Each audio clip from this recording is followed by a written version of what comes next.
Marie se vole en coucher, avec sa femme nouvelle, s'en va tout bellement caché.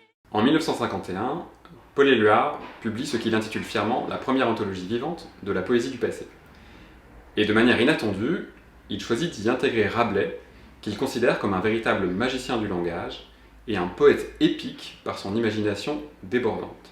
Le paradoxe, c'est que les textes de Rabelais qui trouvent droit de citer dans cette anthologie sont presque tous en prose. Éluard considère en effet que la prose constitue la partie la plus poétique de l'œuvre de Rabelais. Et pourtant, Pantagruel, Gargantua, le tiers-livre, le quart-livre et même le 5e livre posthume sont loin d'être pauvres en vers. Mais ceux-ci ont été généralement tenus pour de simples ornements indignes de la main du romancier. Et si au contraire, ces vers nous livraient une clé pour relire l'œuvre de Rabelais sous un nouveau jour. En effet, pourquoi Rabelais insère-t-il autant de vers dans ses œuvres? Pourquoi joue-t-il autant avec la tradition poétique? Et surtout, ces vers, que nous disent-ils d'une œuvre aussi complexe et paradoxale?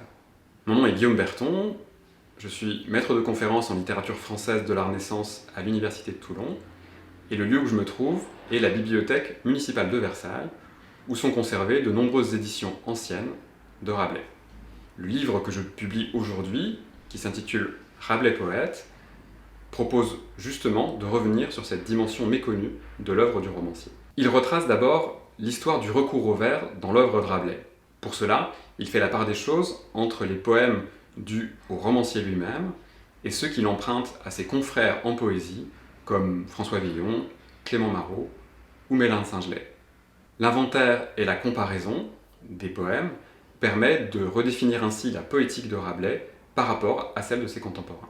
Le livre éclaire ensuite le dialogue espiègle qu'entretient Rabelais avec la poésie de son temps.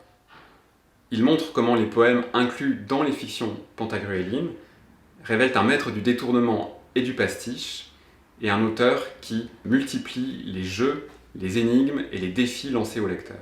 Dans une dernière partie, le livre aborde la place dominante que l'œuvre fait au corps dévorant boissons et nourriture et à l'obscénité sous toutes ses formes, sexualité, eschatologie. Car chez Rabelais, plus la parole poétique se veut inspirer et plus elle retombe lourdement sur terre. Plus elle aspire à l'élévation dans le monde des idées, et plus l'auteur la rappelle au corps qu'il a proféré et à un corps perçu dans toute sa matérialité organique. Comme si l'élévation ne pouvait se concevoir sans un puissant ancrage dans le réel. À travers une enquête minutieuse et passionnée, ce livre tente de renouveler notre regard sur Rabelais, sur l'art subtil du détournement qui est le sien, et en un mot, sur sa poétique.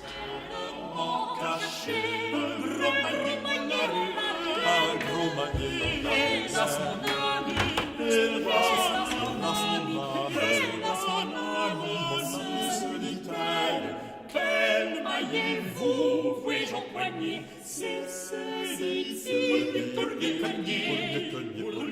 cogner.